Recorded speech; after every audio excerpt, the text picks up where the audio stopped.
Sometimes I see stuff on Reddit of people like commenting. Mm-hmm. I'm like, none of you are real. Like you're It's all bots. It's all bots. You're all bots, bro. Just all bots having an argument. Yeah. I do believe the internet's dead, actually. The internet is dead. I believe majority of quote unquote accounts on the internet are now bots. Just bots and fake stuff. And yeah. I'm actually going to start doing this thing. Mm-hmm. It's called Mick's Miscellaneous. Yeah. And it's just going to be videos edited to the background of, well, videos will be edited and it'll be me doing whatever, right? Shooting guns, driving around, whatever. Cleaning guns, painting guns. But the conversation will always be about, something else usually. Mm-hmm. And the first one I want to talk about is the dead internet theory, which there's a lot of things out there already talking about it. But now I just want to talk about it from like an experience thing of like how you can probably experience that the internet's dead. Yeah. And I think that I think the Gen Alpha folks are kind of going to be the first ones to be done with it in a big way. As far as it's existed their whole life, but it's also existed in this horrible state of like misinformation, just like littered with, like you're saying, bots, craziness. It's old news. And so for them, it's like, what's the big, like, no, I don't think I need that thing. They're just going to have a robot in their house to like answer questions or whatever. Like, because the tool of the internet is shifting. Well, 100%, because I don't see this anywhere more clearly than when I am looking for very niche, obscure information for like a certain gun build I'm doing, right? Mm-hmm. And what I see is that I will go, maybe you guys can all hear Takani in the background wailing. My dog is unhappy that she can't see out the windows. But what I see more than anything else on the internet is like I'll go to these forums, and these forums are long story tale forums, with like people having written on them in like 2008, and they're like, story for you all about how I learned about my mid-length rifle gas system, yada yada. And this dude, whoever he was, he went to this forum and he wrote a 1,000 3,000 word story recap, very well written, actually, you know what I mean? Yeah, not just like internet garble speak. But he rewrites this, and to his credit, the forum, the people who are reading it, they watch and like read through his whole thing and then respond and engage with him on it. And I genuinely realized just the other day, I was like, the internet, like before there was like easy streamable video on the internet, you used to just read stories and like write out long stories, whether it was stories of your day, right? And like people who'd be like, yeah, duh, blogs. Yeah. I'm like, no, but like, dude, I don't think a lot of people realize that like the generation above, like before millennials, used the internet as like the whole internet was essentially a slow chat room, or like basically like a shared diary. Yeah, that you got to let other people engage on, but you got to like remain anonymous on. And entertainment for the internet wasn't super fast, constant, appetizing videos that you just get to scroll through, and like short meme images or whatever. The internet hardly had any images. Like it was just the forums with like your very small, like not even 256 pixels, probably like, a 16 pixel by 16 pixel avatar. And it was just, I thought like I had like an epiphany moment where like there was a day probably when a lot of these forum users were like, damn, not that many people are watching reading my stuff and engaging.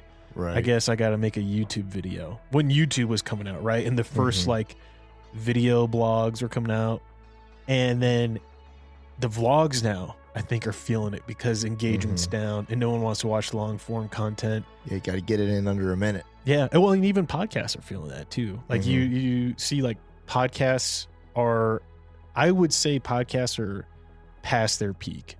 Like, and I know that may seem strange because a lot of people are like, oh, dude, like, but they're like the podcasters have all the influence and authority now the way, you know, primetime news anchors used to have.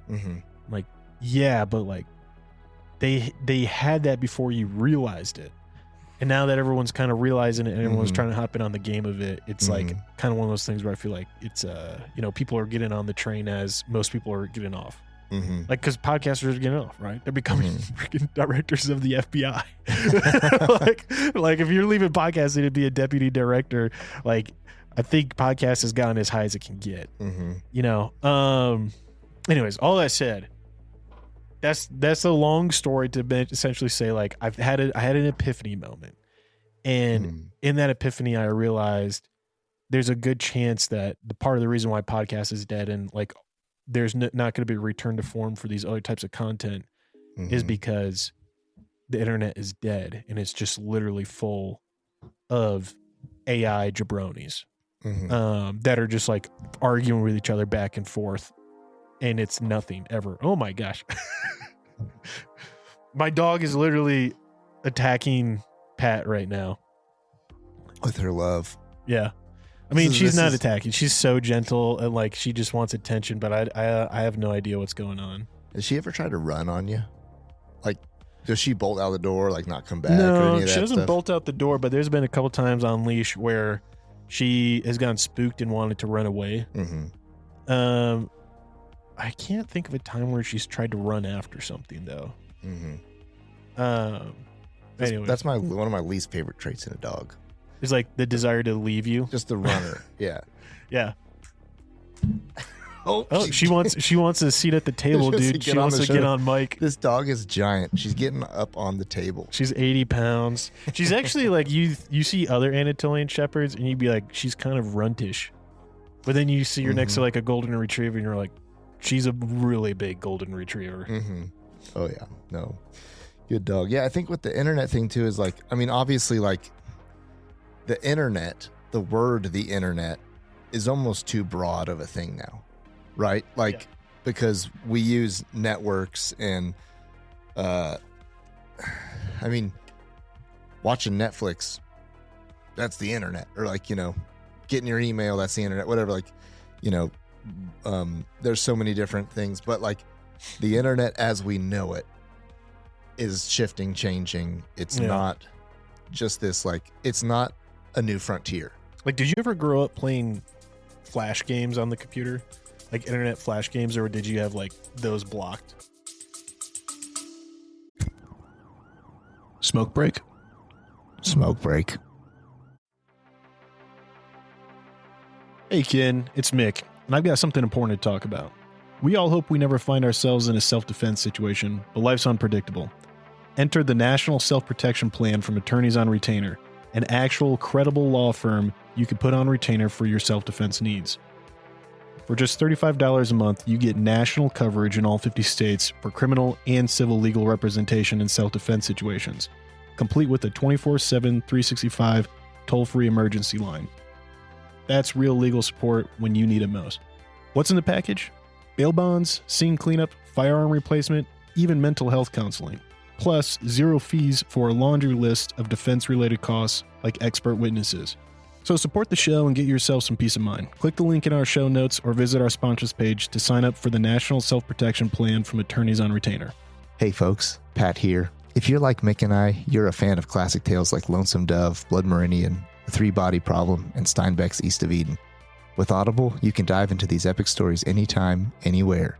Sign up for a free month, and your first audiobook is on the house. To start your free trial and support our show, click the link in the show notes or swing by the sponsors page on our website. Want an awesome website for your podcast? Check out Podpage. We use it for the Mick and Pat show, and it's a game changer. Set it up in minutes, no coding needed. Support the show by using our link to get started. Your podcast deserves a home as great as ours. Podpage, the one-stop solution.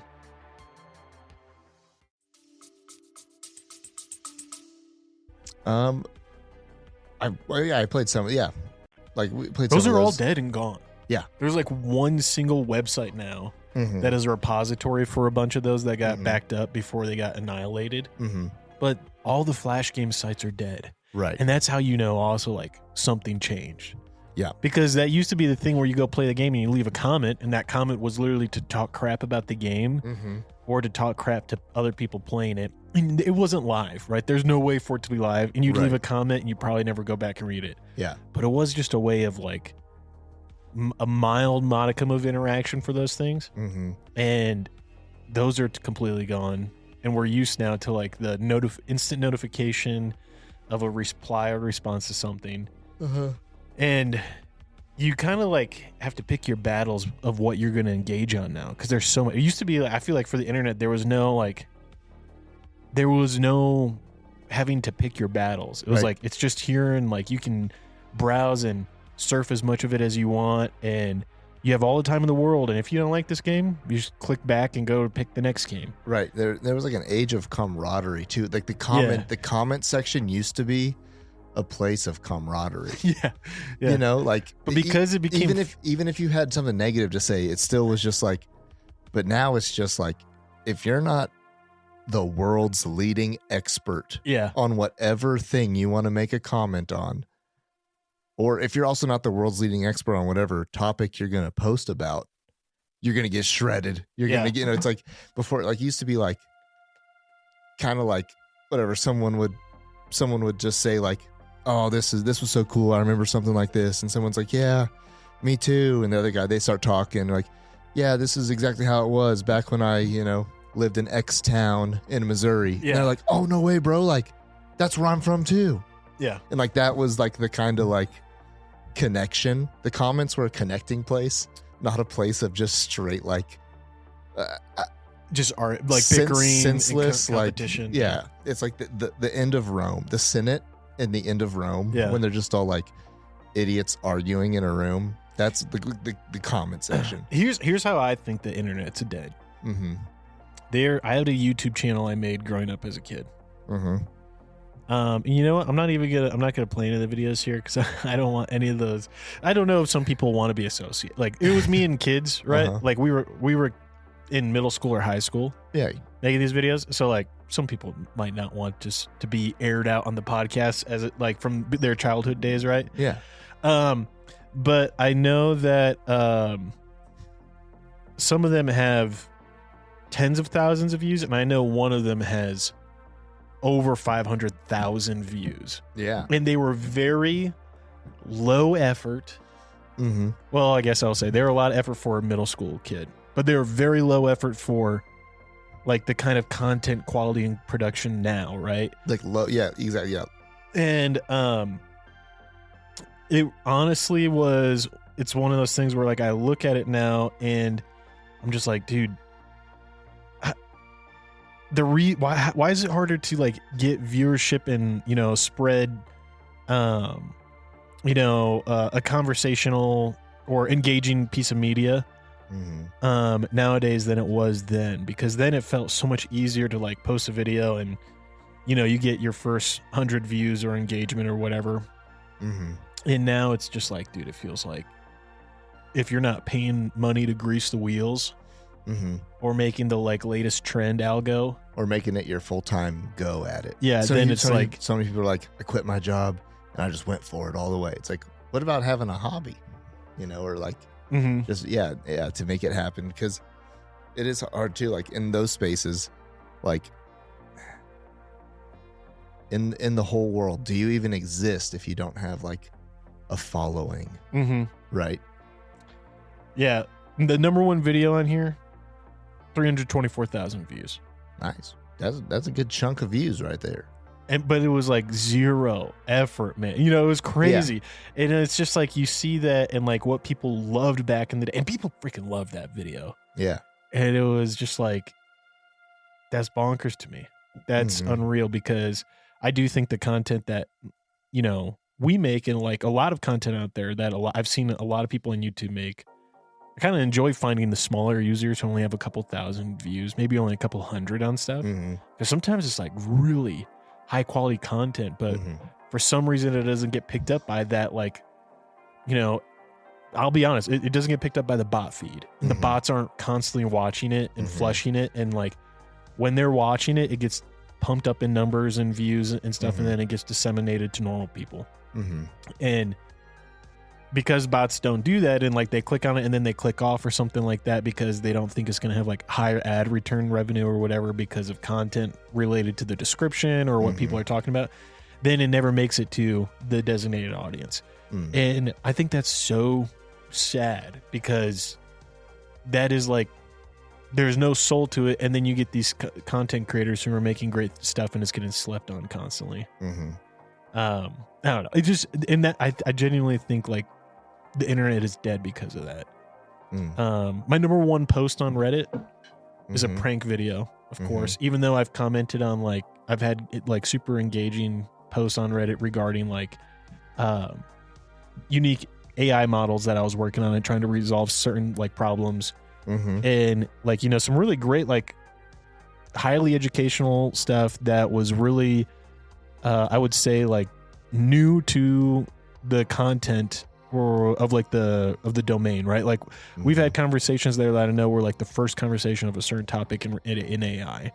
And like those posts did not get remotely the same amount of engagement or leverage, you know, that haha prank video on Reddit got. It is, I don't know. It could be just like, yeah, that's user base, right? But also it's one of those things where I'm just like, dude, I genuinely believe like most of the engagement on the prank stuff is just bots reposting it. And it's a lot harder for a bot to repost and know where to put questions about machine learning algorithms and certain context uses. Anyways. Yeah, I think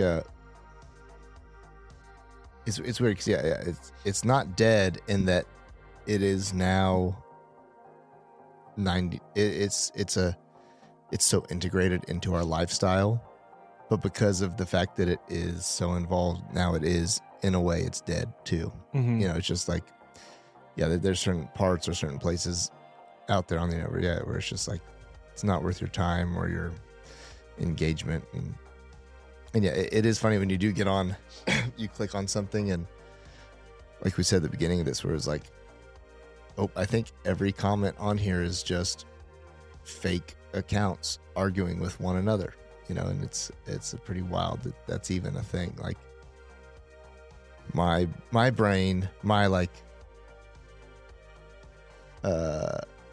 my quote unquote like generation, and I'm kind of like loving myself with a little bit of the older folks in there. It's just like, I don't even get it.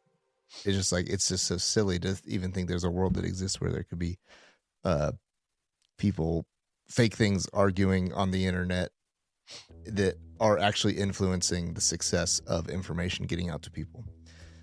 And I think, and that's exactly what it is, I think, right? It's like, it's a lot harder to whip up and generate, you know, real users to be fake interested about something, so that way it's promoted on different platforms.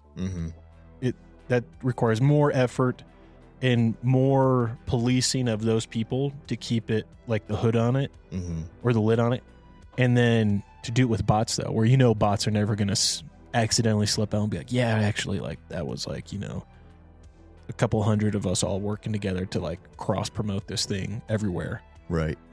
No, dude, it's just an automated thing. You flip a switch and then just blast this link out to a million different things with, you know, thousands of engagements on each one. And yeah, I think that it's changing in the way we consume information, the way everybody sees stuff. Like the bot is also becoming ineffective because people see through it. People know what they're looking at now. Yeah, for the most part. And so, and I think a lot of that. Well, have you seen any of those things on YouTube where it's like, have you ever watched like a finance video on YouTube? Yeah, I guess I've watched a few. Yeah. Most finance videos are predominantly filled with long comment back and forth setup scams by bots. And it's always like a first name, last name, and then 3 or 4 numbers afterwards. And someone's like, man, this is really good stuff, but I just wish I knew where to start. And then the reply to that is like, yeah, me too. I honestly am just trying to get into, you know, crypto, but I'm having a hard time figuring out the proper day time trades. And then someone's like, hey, I actually just made 6 figures over the last year by following this person's advice. On this, here's the link. And it's like, oh yeah, I've heard about her. She's a great like cryptocurrency investor strategist. And it's like, how do you talk to her? It's like, oh, I just get a hold of her through WhatsApp. You can get her at her like through this WhatsApp number. And it's of course going to be like a crypto scam where it's like, give us $1,000, we'll give you 10,000 back. Yeah, right. Yeah. But you look at that and you're like, okay, all right, this is spam. You go to the next comment. Pretty much the same thing, same setup, just a different name, different number, right? Oh, yeah. And you just keep going down, and all the usernames for those YouTube accounts, they're all first name, last name, like 2 to 4 digits afterwards. And it's the whole way down. Never in any of those is someone's name like Monkey Platypus eats brains for dessert. You know what I mean? Yeah. And like, dude, I remember my first like YouTube username was just Goober Stuff. And that's what everyone did for their like usernames. That's what, because everyone wants to use real creativity. And it's like guaranteed when you're looking at YouTube and someone's like just a first name, last name numbers. It's like bot. And that honestly, scroll through the comments. That's overwhelmingly the majority of comments. And you go to their channels, they've never created anything. They've never really created a playlist even. I'm like, bro, I don't even trust things that don't have playlists. Because if it doesn't have a playlist, that means it's not even actually liking any videos. Because if you like videos, YouTube creates an automatic playlist of liked videos. Right. So, anyways, all that said, I'm pretty sure majority of YouTube's fake now. Yeah. And it's kind of weird to say that, but I'm mostly positive. And I think too, like when we were marketing the podcast, which it's very hard for people who don't know to market a podcast. But we have solely marketed through Google Ads.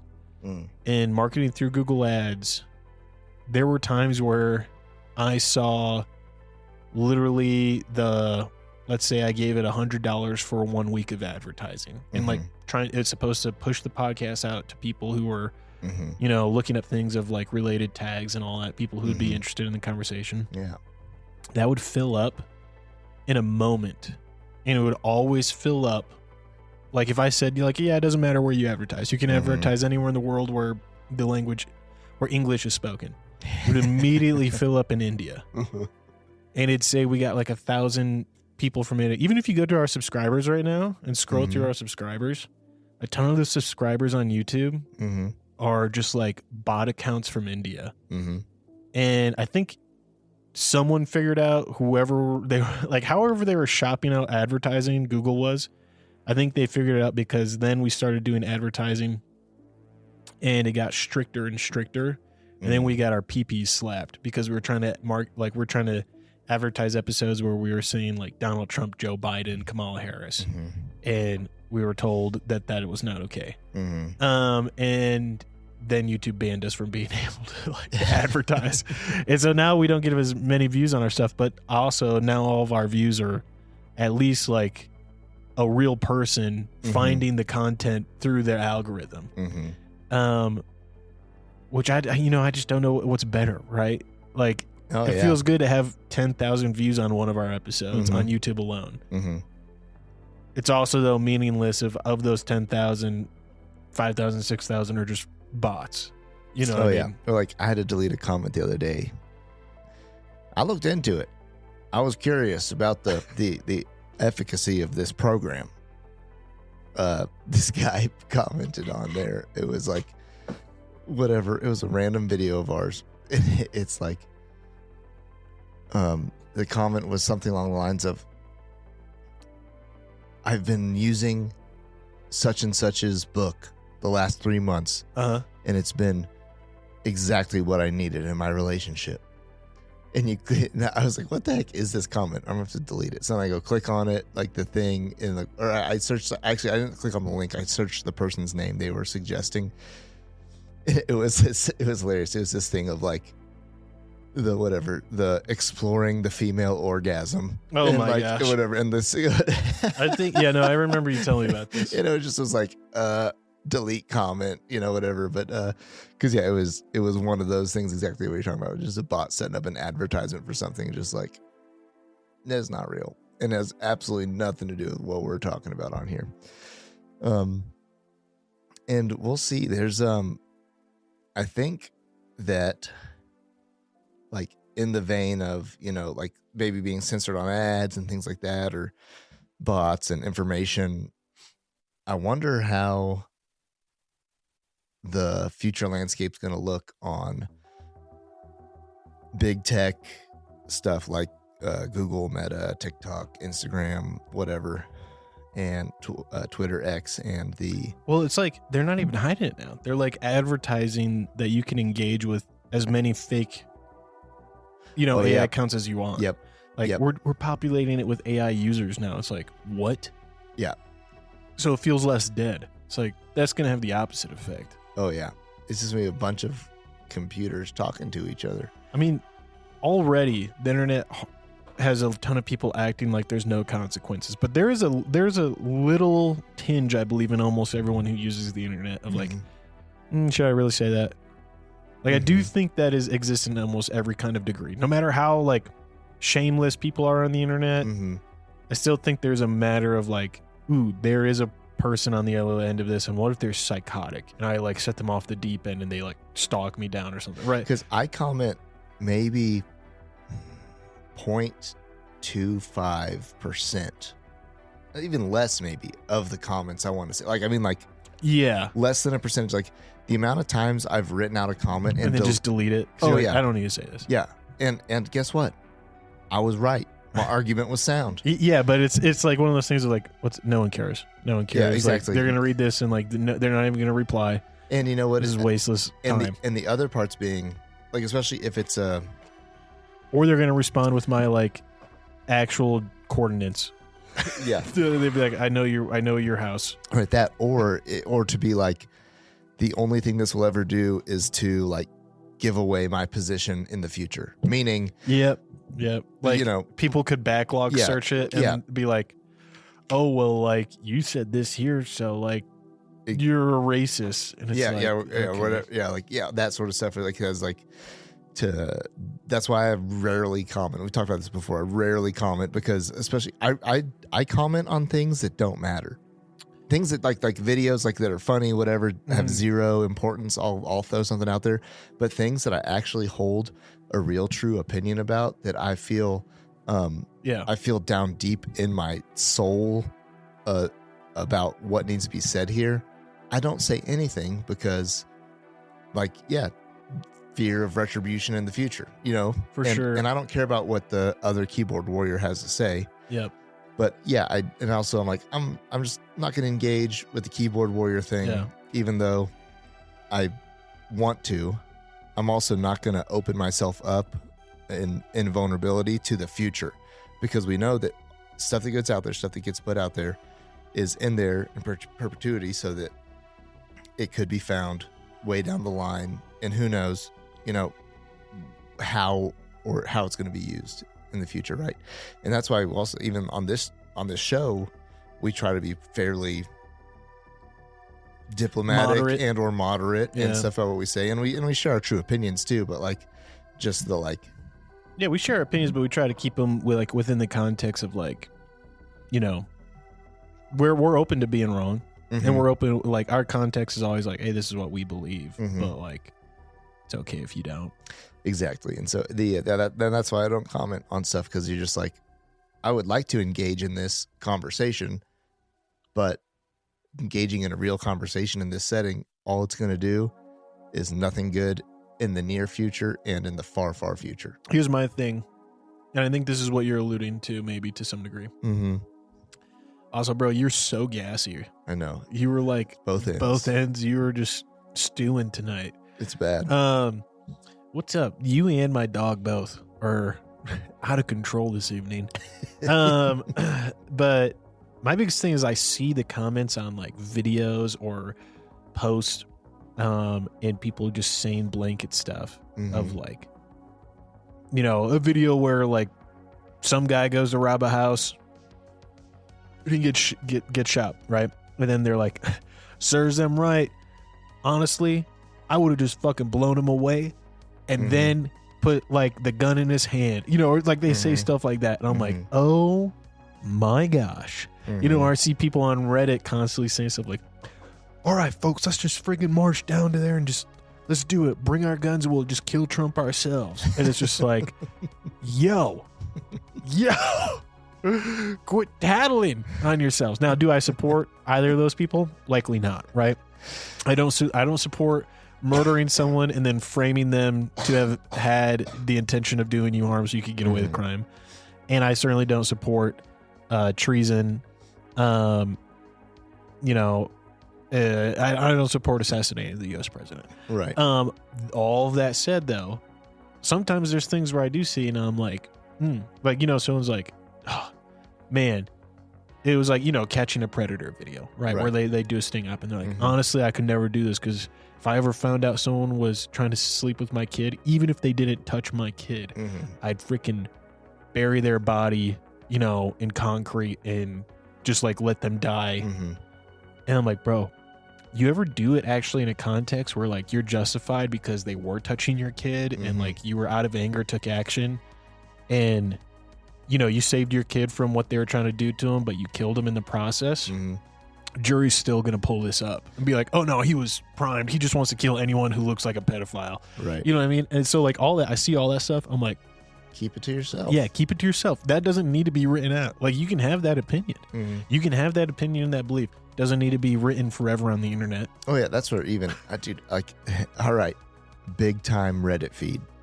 Big time. Are you talking about the lady saying she's going to DC this April? Or no, this March to shoot Trump? No. Oh my gosh, bro. It's all right. You tell me this feed and I'll find this one. R. Radon. Oh yeah. Oh yeah. Oh, let's get into the drama of R. Radon. Oh my god, dude. So I am technically an expert on mitigation and measurement, whatever. But like it's just I rarely comment on there. I peruse it. I check it out. Somebody's like needs help figuring out how to do a system on there, and I'll just like sometimes I'll help, I'll say something, and then most of the time though, it's just even in that tiny microcosm, tiny. I mean, there's like maybe a couple thousand people, like maybe 2,000-3,000 people on the whole thing, right? And it's like people get in arguments, people are yelling at each other about like all this stuff, and it's funny was the other one. Man, last night this one hurt me. We were like we were getting basically people were asking what they should do, blah blah blah, and someone was like, hey, you should really consult a professional. And other people were like, these people don't even know what they're talking about, like they take a 2-hour course and they're certified, blah blah, like, but anyways, it's just like even in this tiny little like silly community of people trying to get information, like the comments go off the rails. Lots of people don't know what they're talking about. Lots of people are way overly concerned about radon. And radon gas is, hey, I'm in the business of it. You got to take it seriously and get rid of it. But some people are like so overly serious about it, and others are like so nonchalant about it. I'm like, why are you even on this feed if you're so nonchalant about this? Like, it's just so anyways, even in the area where I actually truly am, like what defines an expert? 10,000 hours, right? Yep. Sorry, I'm an expert on this now. I've never been an expert on anything in my life, right? But this one, I can say I'm an expert on not the science of how the molecules work, but I'm an expert on getting it out of your damn house. And it's just hilarious. Even in this little tiny space, like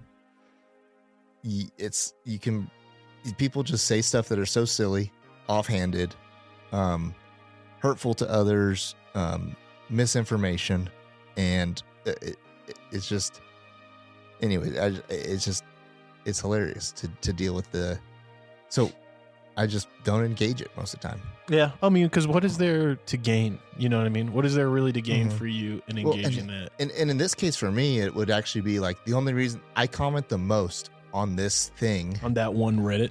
Because I actually do know what I'm talking about. And there's people on there earnestly asking questions about how to make their house safer, and they're concerned about lung cancer and they want to deal with it. So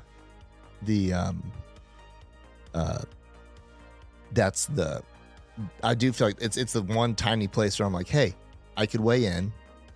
I have a really down to earth like approach and technical ability, and I could help this person figure out what their problem is. And so because I feel like in that space I have the capability to do it, then I do engage it. And then it's funny the amount of times, because like you were saying earlier, how on the internet you get like an instant notification of your comment. Like you'll say something and then some rando off the wall is just like trying to start an argument with you, and you're like, bro, I'm just trying to help this guy who asked a question. Yeah. No, I mean, like the craziest thing is like sometimes you get into these conversations. This is how I know it's a real person, right?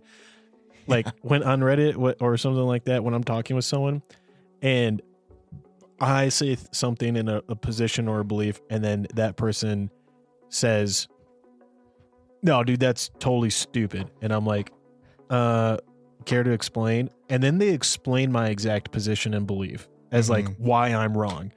And, but like they say like it's their own. And I'm like, I think you misunderstood. We're saying the same thing. And then they are like, oh, I'm an idiot. You're right. That's how I know it's a real person, because like they have the ability to go back and reread and then formulate an opinion. Whereas like sometimes I'm just on Reddit and someone's just like, you're stupid and gay. And I'm just like, okay, but like why? And I'm like, never a response ever to those ones. Like there's never a response to like the most lowest hanging, like, I think my favorite one is like when people, it doesn't matter what you say, you can say something. If you're a Democrat, you say something about the president that you like during that administration.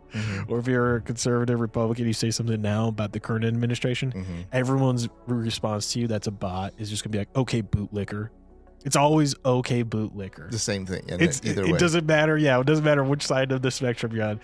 And it's just crazy to me. And because you try to engage with that person, like they of course never have anything to say. It's just like they are either, you know, someone who's not capable of like having a real conversation or engagement, or they're just straight up an actual bot. Which, I would say that opens up to another conversation, which is speaking to you out there, people. Are you a bot? Are you just, how many? You know, well, meaning like someone makes a comment and then your response back to them is, okay, fill in the blank, fascist, socialist, Nazi, blah, you know, whatever you want to, whatever word you have to fill in. Is that just your initial response? And are you just a bot responder? You're actually a real person, but your only capability is to respond only as good as a bot. And I think our most of the people who are running this country, their best ability to respond is as a bot. Like just this pre-programmed response. And I think, and I hope, maybe I'm showing a bias here, I'm hoping it changes a little bit right now.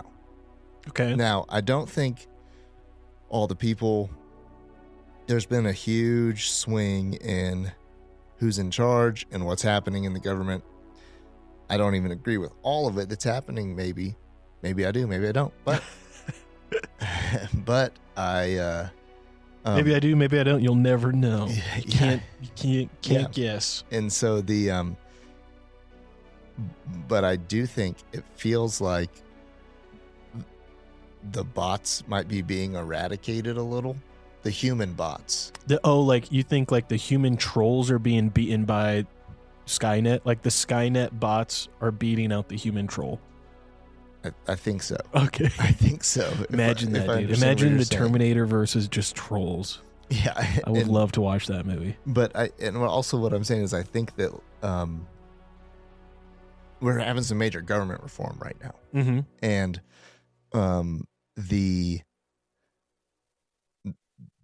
there's been on people left and right are all can be pre-programmed to say whatever they want to say, but we're coming out of a left-leaning administration, and So the pre-programmed lefty bots in the government are now kind of being a little bit eradicated. They're a little bit scared about what's going on. Mm-hmm. And I think that it's going to be interesting to see a couple things happen in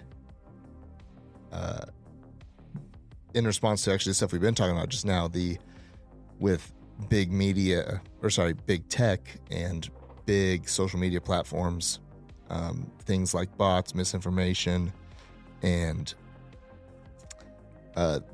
free speech. Mm-hmm. We'll see if I'm curious if it's actually going to open up back into more free speech, more true information, and less like shadow banning, things like that going on, or if it's just the pendulum's just going to swing all the way to the other side.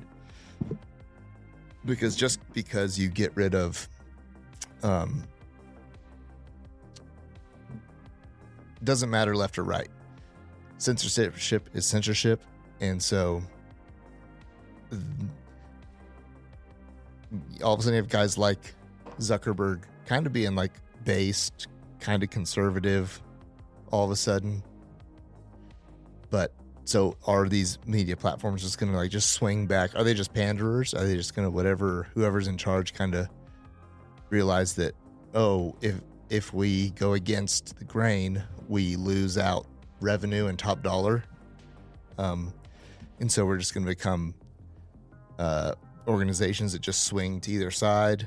Or are we actually going to hold a line on giving people their First Amendment rights, ability to know what's going on, to have open discourse? And so we'll see how that goes. But also with some of these, there's a bunch of kind of a new regime coming in. Regime's kind of a nasty word, but there's this is the term that everyone's using though, you know. And that is what it is. It's because it's coming down pretty hard on a lot of folks. And I'm curious how these new appointees are going to what are they going to do? Are they going to do the stuff that the American people popularly voted them in to do, or is it just going to be the same old story? Mm-hmm. Right? Yeah, no, I agree. I mean, and I think they are, though. I mean, like, the truth is like, it's already happening. Like, Trump and Elon are doing exactly what we voted for them to do. Mm-hmm. And I also know that's like a big thing that a lot of people are like, well, you voted for this and he's doing it now. You shouldn't be surprised. I'm like, I don't know anybody who's complaining on the conservative side. I've yet to meet one person on the conservative side that voted for Trump. And I'll say this, as someone who, didn't even vote for Trump, mm-hmm. I'm happy about what he's doing. Mm-hmm. But when I talk to people who voted for him, I'm like, I've yet to meet one who's like, I'm actually kind of upset. I'm like, dude, I think all these people knew this was going to happen. And like, everyone was like, all right, there might be some hard times. To get it done, you got to gut stuff out. And when you gut it, there's going to be a vacuum for a minute. Yeah. And then, and that time in the vacuum is uncomfortable. Yeah. But it's like, if you can supervise what fills the vacuum and make it better than what like left the hole behind, then like, I think that's what people are looking for. I don't know. Maybe your experience is different. You voted for the guy. You voted for the regime, Pat. You voted for this. Are you happy? I'll say I did. I hadn't voted for him in the past. This time around, hey, something had to change. And see, I did vote for him in the past. Yeah. And the thing here would be, no, I do like for the most part, I like what I'm seeing. But, and we talked with this a little bit with Dean on like the way that it's hitting individuals is rough. And what's happening with some of the big Doge cuts that I didn't want to see is, firing the grunts. The grunts get work done. Yeah. Now, Yeah. Now let me say, entry level people are the worker bees Sometimes. comparatively to the C-suite guys. So when you have organizations like the CDC, they get mandated to make cuts. Who are they cutting? Lowest man on the pole. Okay. I see that. I understand you're cutting out like your entry level people, but how about the big wigs? Do they all matter? What are they getting done? A lot of them are getting cut though, but not as much. Meaning like what was it? What's the number on the Forest Service Rangers who've been cut? Oh, I think it was like something like almost 8,000 cut across the whole country. So, Forest Rangers, I would like for those guys to have jobs. And I think what they're doing kind of mattered versus like, and I have no idea how the not the Forest Service, but National Parks is structured, not the parks, but it's your Ranger Ricks. I don't know how it's structured, but all this to say, the people who are on the kind of bottom worker bee floor, I don't know if cutting them is as important as getting rid of. There's bigger fat to trim. I wholeheartedly, right? So wholeheartedly meaning like, understand what you're saying. Yeah, I have to disagree because he's cutting like It's not just him. His whole cabinet right now. It's not just Trump, right? Trump doesn't just make Trump actually makes probably not the majority of these decisions. Right. He's signing off on it and is letting his signature be like the whole like effort of force. But he just fired chief of staffs. He's been firing U.S. generals from the Army and Navy and Air Force left and right. So they are hitting some of the big dogs. I don't think a lot of people understand like every big dog's getting hit. I know big dogs that are getting hit. I know big dogs who were, people I reported to as a consultant weeks ago that are no longer in those roles. Right. Today, and it's one of those things where it's like, and a lot of people are going to like, I don't know, like the problem is like, I don't think a lot of people can conceptualize the grunt and the government work until they work with those grunts. Like how many people at the DMV are grunt level and how many of them are effective at actually helping the process there versus hindering it. Right. Yeah. And that's just like a very, very front facing, transparent one. If you look at other industries, there's ones like the post office. The post office is like seriously bloated in a lot of, massive metropolitan areas with lazy staff that are unionized and can't be fired. Has to be. I mean, how many people are even getting letters? That's the problem is like I get my mail out in the country faster than people get their mail in Chicago. And and like how much of that's all junk mail anyways. Sure. Right. Yeah.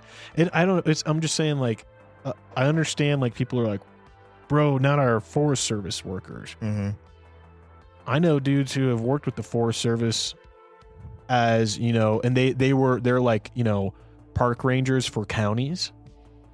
So they're at the state level, not the federal. And I know a lot of them are like, bro, they are good for nothing. Like, not all of them, right? But like a good majority of them are good for nothing and are lazy and are not going to want to lift a finger until they get the thumbs up from someone higher up on the totem pole. The state guys talking about the federal guys. Yeah. Yeah. And so, and even smaller than state guys, like county guys, right? And so it's one of those things where like, I get it. It's also one of those things like I genuinely believe like when people are complaining, people are going on and complaining about like, we were told we had to report the 5 things we did last week. And it was due by end of day Monday. And if we did you see this? It was an email that was sent out by, I'm not exactly sure. I didn't get the email because I'm not technically a federal employee, I'm a consultant, but a bunch of federal employees, even people in the military got this email saying, reply with 5 things you did this last week. CC your manager. Failure to respond to this email with, these things by end of date February, whatever Monday was. 24th, will result in like immediate termination. And a lot of people threw their hands and they're like, this is malarkey. This is how blah, blah, blah, blah, blah. And I was like, all right, well, just in case anyone asks me, I'll make my list.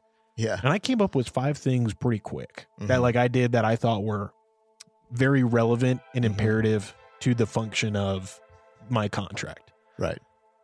And I know there's people on the government side who couldn't come up with 1, let alone 3, let alone 5. Couldn't even lie about it. Couldn't even take the time to make a lie. Exactly. They just, and like, so all that said, like, I do agree for the most part when we think of things as like your ground level workers, you know, who flips your burgers? It's not the franchisee guy usually most of the time of the McDonald's, let alone anyone in corporate.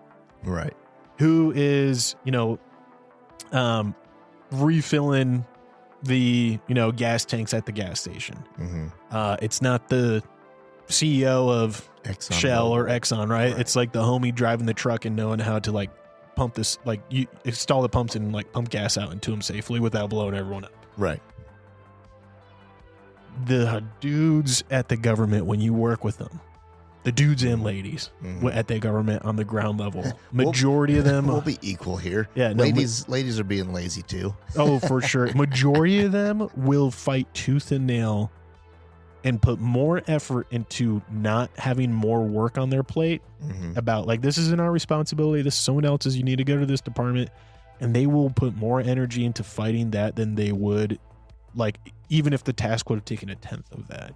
Yeah. Of just ownership. And it's unfortunate, man, but you've swayed me. I'm back on it. I'm sorry, back dude. on it. And like, I legit cut him. I don't know anyone. I'll say this. I don't know anyone that I've worked with directly. Yeah.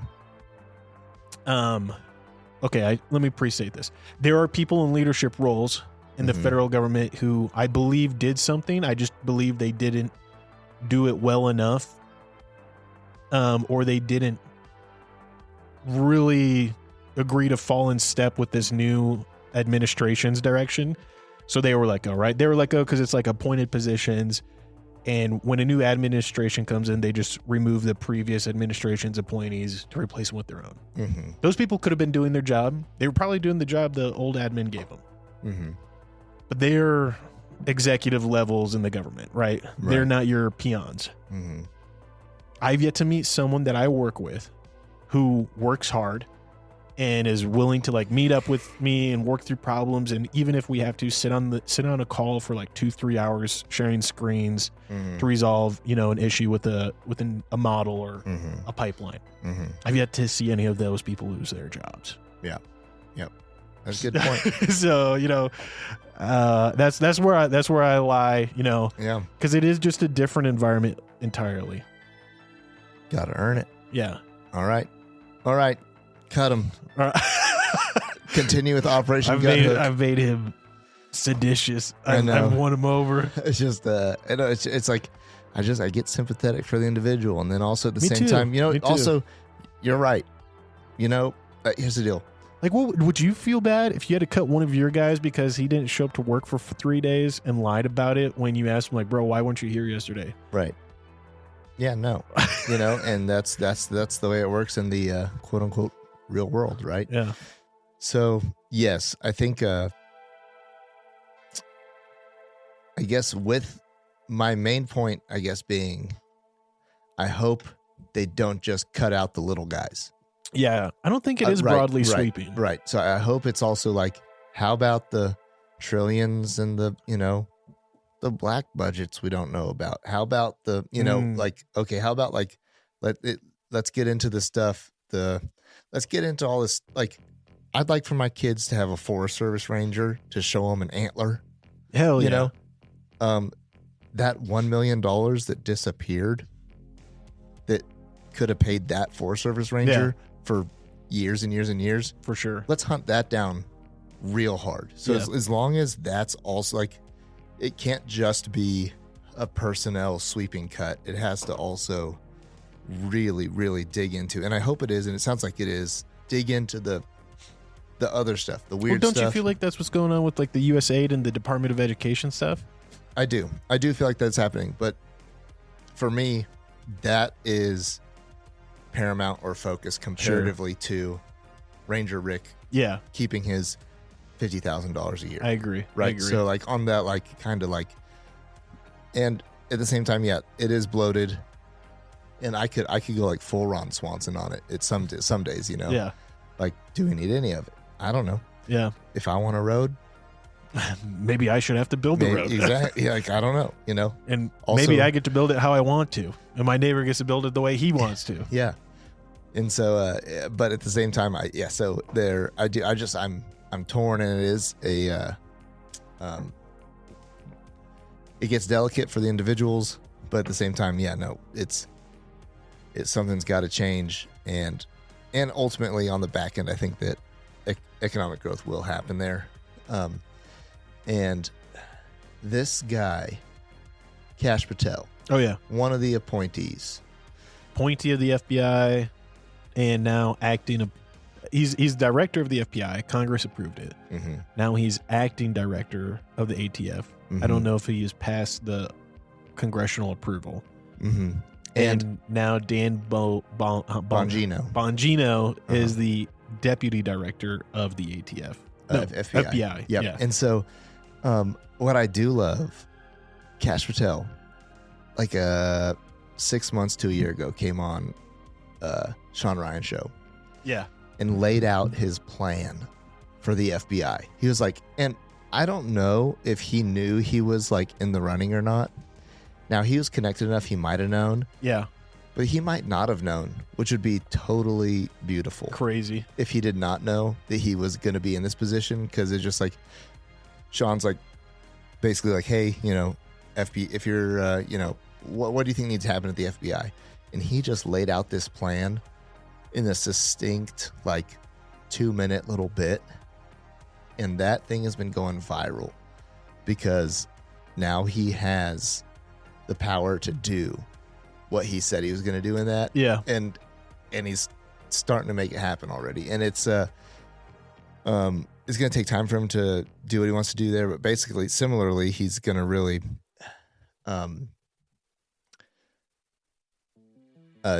decentralize it and refocus it on what it needs to be, which is, catching bad guys, Mm-hmm. And so it's just but people, I think, are panicking about it for some reason.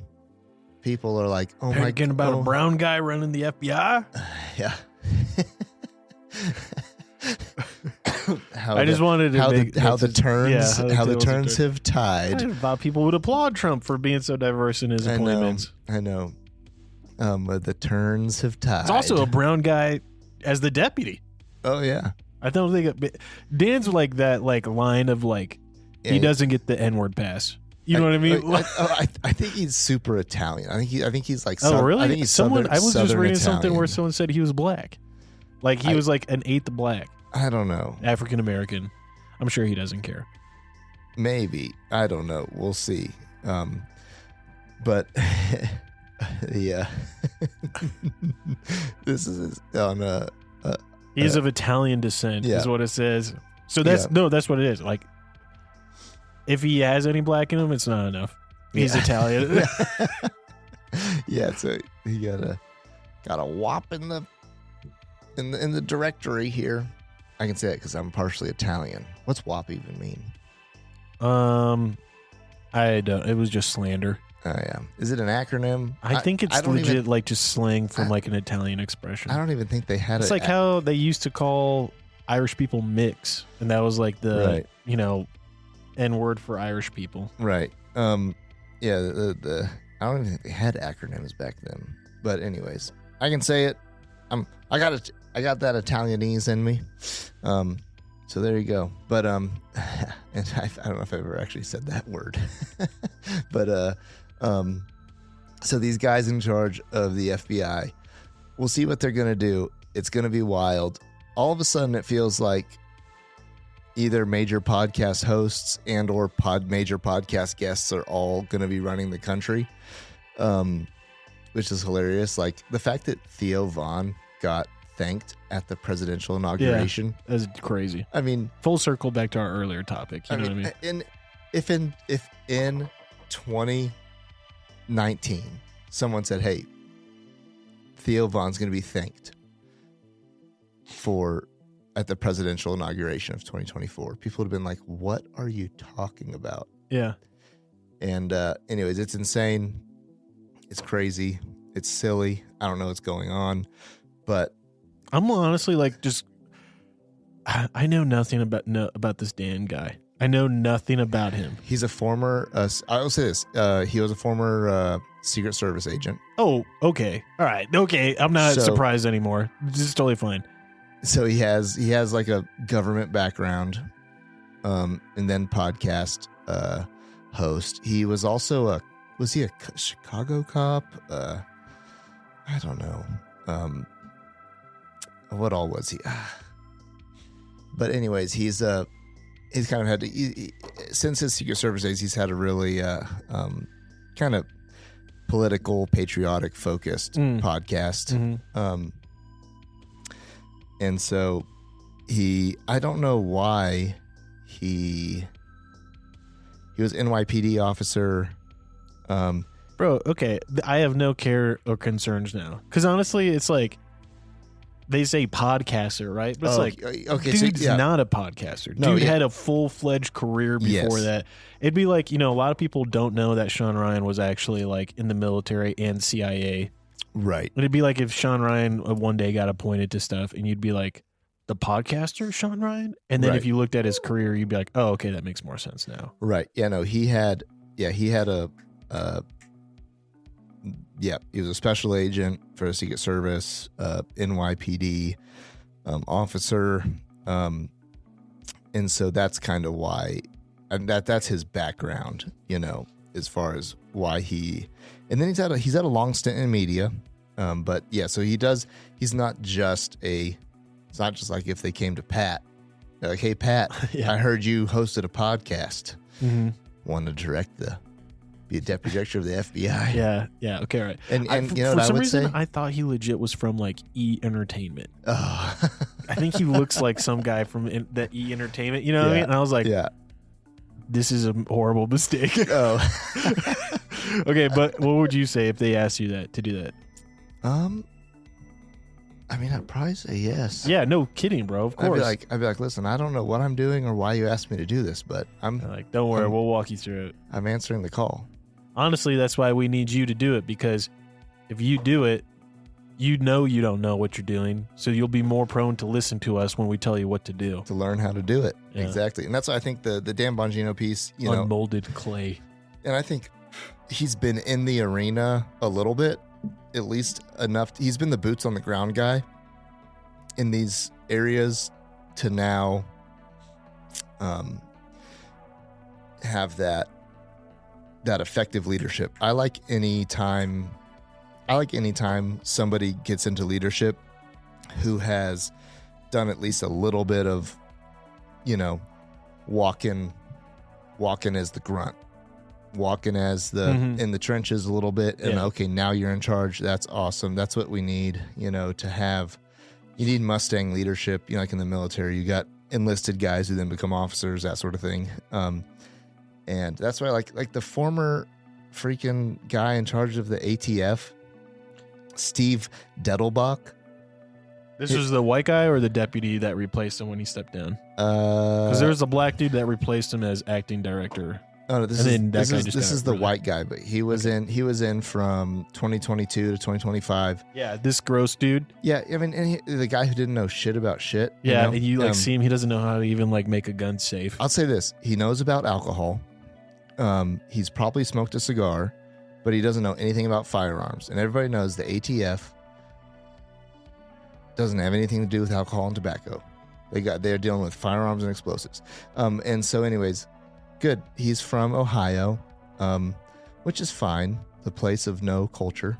And then he, born to two prominent attorneys, and then he became an attorney himself, and then he became the director of the ATF. Guess what?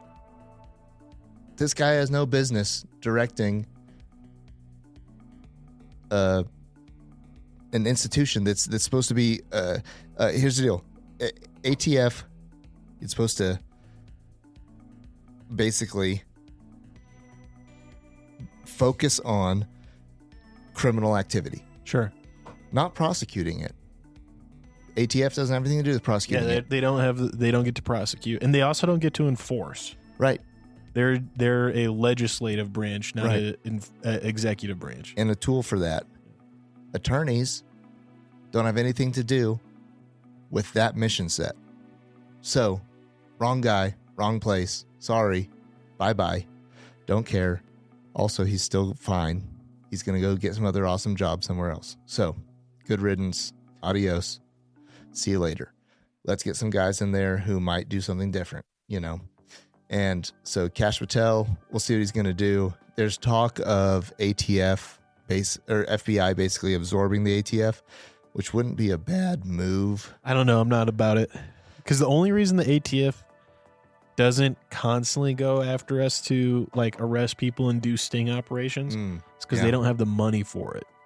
But if the FBI took over that, the FBI does got that monies. I could see that point, but also the FBI's got the money to come up with their own sting operations on themselves. Bro, remember when like the Gretchen Whitmer got people kidnapping was like, do you ever remember reading it? I recognize that name. Gretchen Whitmer is the governor of Michigan. Oh, yep. And there's that group who was like, yeah, we're going to kidnap her. And then after it came out, there was like 3 FBI agents that were all essentially inciting the whole thing that were involved in it. And it was like there was like 2 dudes who were kind of like, and like their defense in court was like, bro, we were just like trying to make sure we knew what was going on just enough to if we needed to report it to the police. Yeah. You 3 were the dudes who were like, hey, let's kidnap the governor. It was total like entrapment in that way of like, yeah, the FBI basically set it up and did that thing. And if they got the budget for that, they got the budget to ruin our poopy days. Okay, budgetarily, yes. But how about with the direction the agency, both agencies could potentially head? I say get rid of both agencies. Yeah, I realize the disbandment of all the 3-letter things would be maybe preferable to a lot of people. Yeah. But if they're not going away. Sure. And you have somebody who wants to point things back in a different direction, you could effectively, quote unquote, disband a lot of the ATF stuff, bring it into the FBI, and they could actually focus on bad guys with guns, not good guys with guns. You mean now, like the cartel? Right. And so now you could, yes, whoever gets in charge of it next time could abuse it. But the firearm thing kind of isn't going away in some ways. So, like, could it be beneficial to have at least to have the agencies absorbed into one another and consolidated, right? I mean, I don't know, man. It's kind of like, would you rather have 7 heads fighting each other over the food? Right. And having to deal with like the regulation of 7, or just like the one just wanting to eat whatever is in front of it. There's that piece too, but I just think that if the FBI wanted to go after somebody for firearms charges, they could do it regardless of the ATF. They don't know. They don't get to. Jurisdiction is a huge deal for these federal agencies. It's a big deal. That's why essentially you will never see another agency doing anything when it comes to like kidnapping. FBI owns kidnapping. It's like in their mandates. Also, FBI doesn't do security for judges. That's Marshal Service. But if the guy... FBI doesn't do any witness protection. Marshal Service. Right. Also, but then it gets sticky too. If the guy for kidnapping is also like creating explosives and known explosive maker, whose thing is it? Like, I get it. Sure. Yeah. Right. That's a crazy criminal, honestly. A kidnapping who makes bombs. I mean, if I'm... Why stop at one? Yeah. I'll say, like, yeah, exactly. We just, if you're going down the line, just, I think most people, I just don't think that's the, when a crime is committed, they investigate based on that crime and occurrence. And if there's a different case, it gets different. That's why you see, that's honestly how it happens is like, oh, I'm an undercover ATF. Like, ATF, I'm undercover DEA. Yeah. It is like, that's how you end up with that, right? Right. No, it's true. So I think from a libertarian standpoint, there is the way that the libertarian might want to see things to go. And then also I think that if through combining them, this actually abolishes the ATF, I'm okay with that too. Yeah. Right. Like, fine. You know, I guess I'll look at it differently. I'll change my perspective. Rather than me thinking it's best if the Hydra fights amongst its heads, to keep it separent, right? Maybe I'll think of this. It's like it's easier to kill a Hydra if it's only got one head.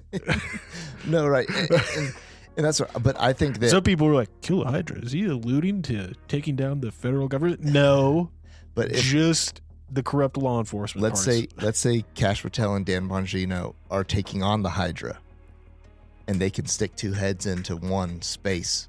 You know, yeah, get two birds with one stone. Sure.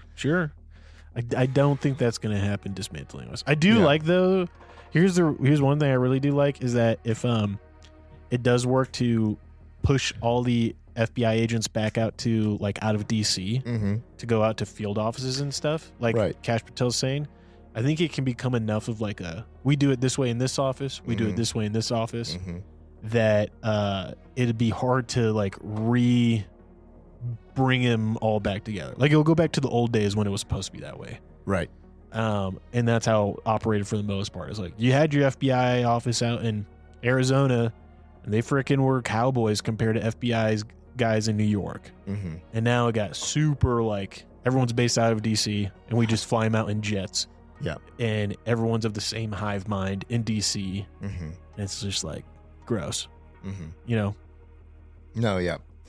So I don't know what they're going to do. Hopefully they do something cool. Yeah, I agree. And you said this. I didn't realize this.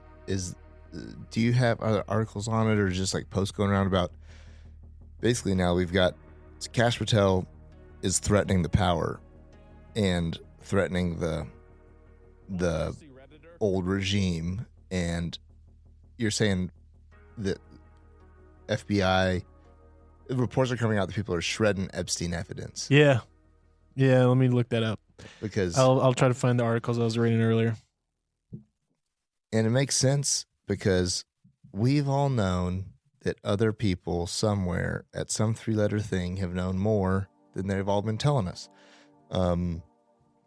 Whether it's the full-blown answer to a conspiracy theory or at least just a little more than we'd like to know. People know more than the common man knows. So makes sense that people are kind of getting a little panicky as other people have gotten in charge who are getting kind of serious. Yeah, and it's one of those things where it's a lot of the big news publications aren't running stuff yet because, again, this is a whistleblower who's reporting to someone who is, then discussing it on X, Twitter. But there is this one. So Times Now, World News, as well as, let me just go to news, Express Tribune, American Prospect, and Newsweek. Some of these are a little Town Hall though. Town Hall is talking about it. But anyways, so the basis is that there's a whistleblower coming forward with allegations that the FBI is systematically deleting evidence tied to Jeffrey Epstein and deleting specifically records of travel and logs and such, right? Which is okay, so they're straight up hiding who the hell were on the records with Epstein. The quote unquote the list that people have been wanting, right? Exactly. Which is just one of those things where it's I'm shocked they waited till now. I expected them, I expected by the time Trump got into office and was all right, we're revealing it. I expected people to be oh, it's gone. Yeah. You know what I mean? A little devil's advocate on that would be, does the big dog want the stuff shredded too? I don't think so. Yeah. I don't think so. No. Because I think there's enough. Here's my number one thing. People are deleting it. People who have seen it.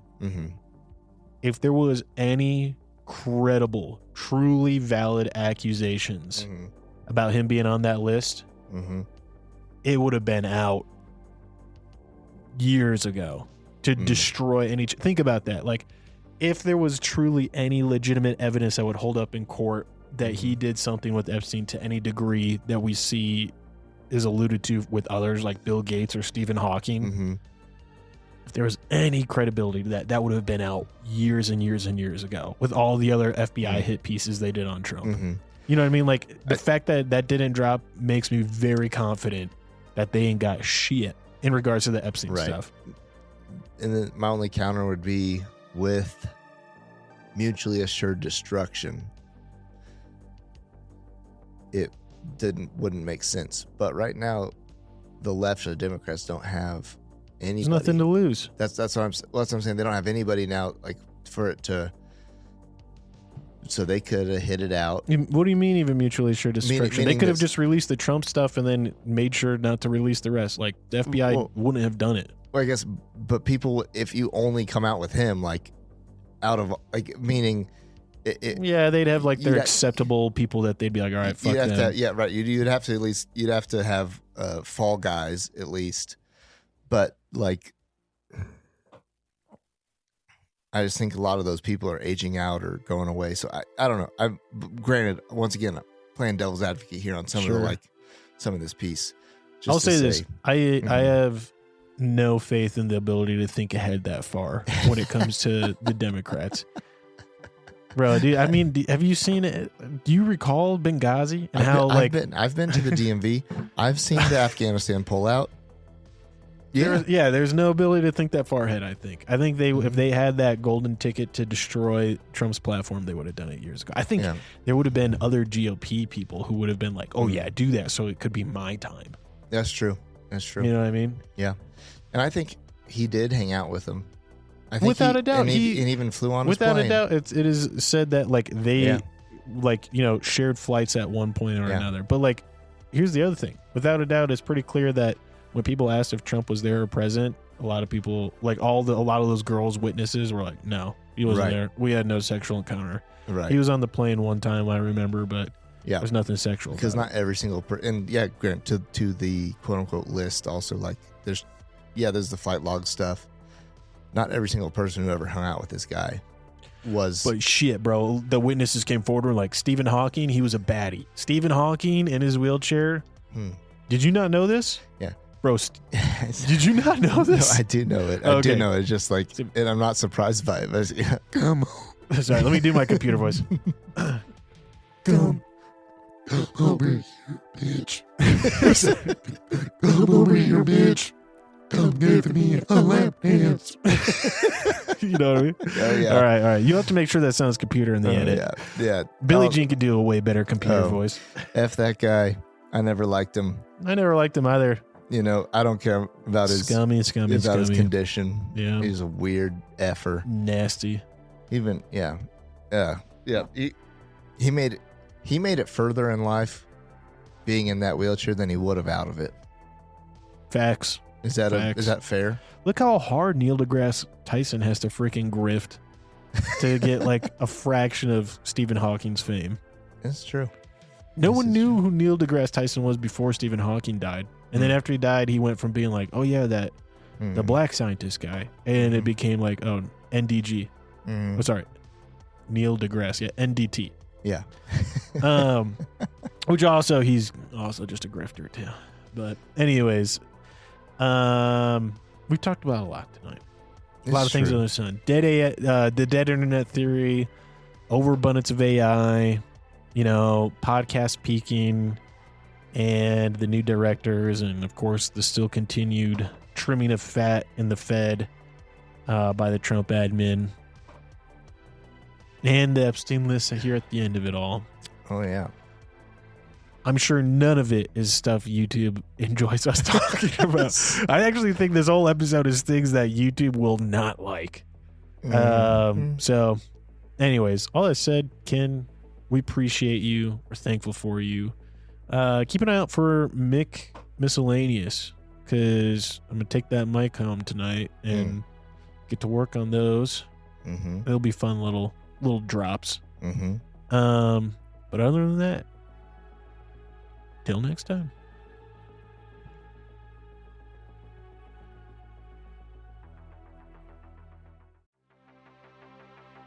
Thanks for tuning in. If you love this episode, drop us a review. If you have qualms or comments, leave us a voicemail on our website. While you're there, check out our latest news, merch, and deals from our sponsors. Till next time, Ken.